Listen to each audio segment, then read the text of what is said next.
I'm still struggling between career and family, tsaka relationship. Gusto ko talaga makasama yung pamilya ko ngayon. Especially yung anak ko kasi nag-aaral siya tapos nagkakasakit siya, kailangan niya ng magulang sa tabi niya. But then, yung mga opportunities na naghihintay naman sa akin sa Manila requires sobrang travel time.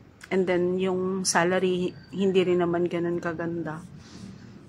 Parang may equal na, na salary siya na natatanggap ko dito sa province. Pero, taxable naman siya. So, parang unfair naman on my end na parang magpapakahirap ako na mag-travel. Tapos, yung sahod ko taxable. 'Di ba? Not unlike dito sa province na non-taxable. So, parang carry naman, sabi kong ganon.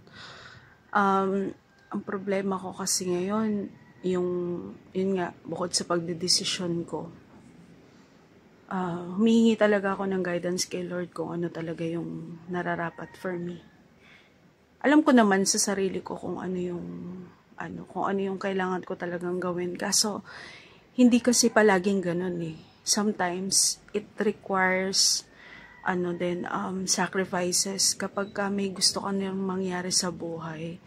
Like, halimbawa, ngayon, napili ko lang na magstay dito just because I want to save money and to be practical in terms of savings. At saka, kasi pagka nasa Manila ako, sobrang gastos. Tapos, iba talaga expenses. Tapos, yung pagod ko pa. Dito, kahit papano, nakakasurvive ako na ganito yung pamasahe. Tapos, nasanay na ako na ganito, ganyan. Tapos yung travel time ko, kahit na 40 minutes kaya ako makarating sa trabaho, kahit na nagising na ako ng late. Not unlike na from Taytay to Cubao, mahihirapan ako magbiyahe. Kasi nga yung traffic, tsaka napakahirap.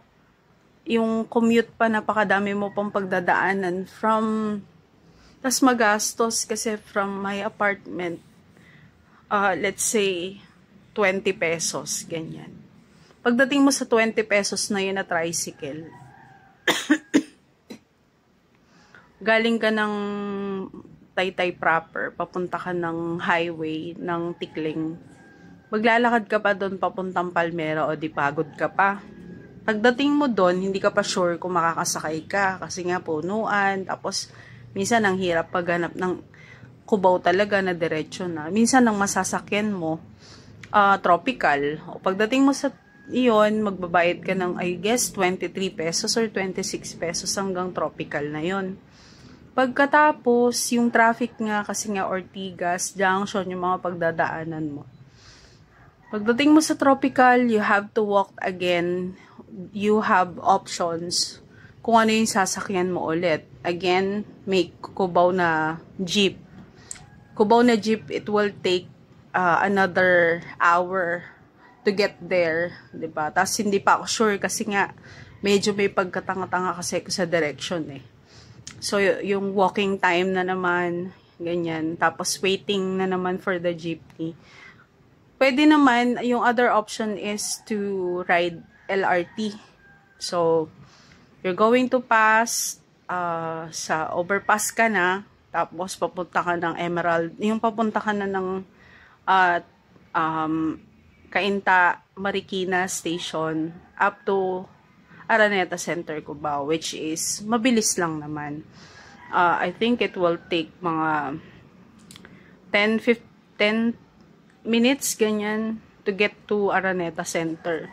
Depende yan sa waiting hours kasi minsan wala pa yung shuttle. Pagdating mo sa gateway sa Araneta Center, Cubao, maglalakad ka ngayon again. So, ayun yung struggle. So, 25 pesos I think or 30 pesos. 25 pesos I guess for LRT.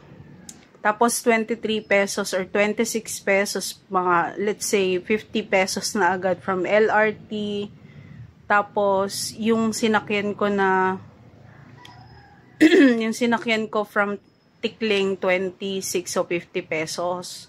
Tapos yung tricycle ko hanggang doon, usually, mga tansya ko din 30. So, 80 pesos, mga 100 pesos na yan.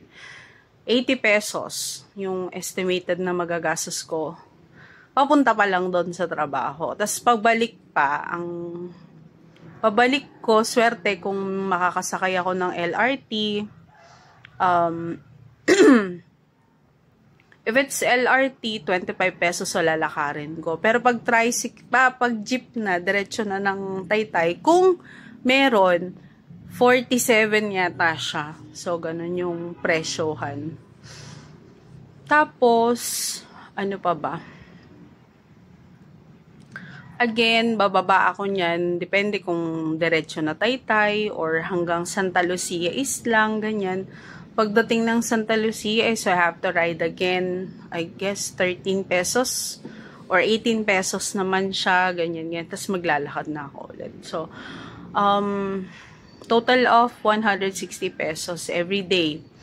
Tapos, yung salary na makukuha ko sa kanila, since training kasi yon, so wala akong night differential. Morning talaga ako magsistruggle ng biyahe.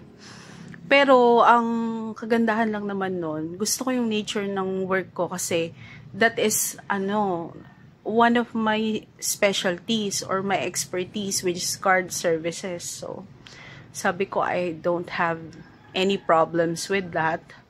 Kapag nag-attend lang ako, ko lang, I have to know the process. Tapos, yung yung mga tools, ganyan, aaralin ko. Tapos, yung KPI, yun na lang din yung iintindihin ko. So, ayun, that is the struggle lang. Tapos, other than that, so, hindi ko pa kasi alam eh. Pero, hoping ako for a career growth, kahit papano, kapag nandun ako sa Manila. Yun lang naman yung nilulook forward ko. Tapos, ayun nga, so, makakasama ko yung family ko. Actually, madali lang naman pala. Dito naman, ang problema ko is travel time. Mamagaan. The problem is, hindi ko gusto yung trabaho ko kasi telco account at the same time sales is not my forte. Hindi ko siya talaga gusto. And I don't have any interest with the tools, with the process. Wala kasi akong kaalam-alam sa ganun eh. I really am struggling.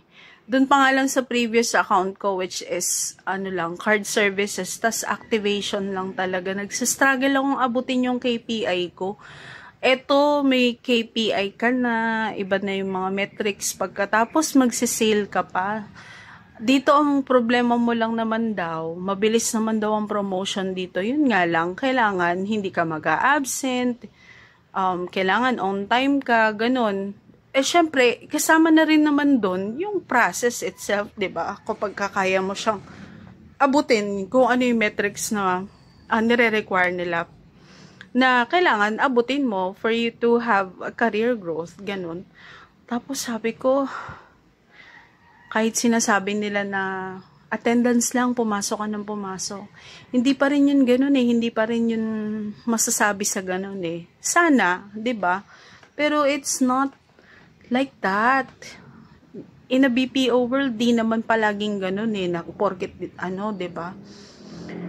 Ewan ko, nagsistruggle talaga ako and I'm hoping that Lord God will guide me in everything, in every decision that I'm making.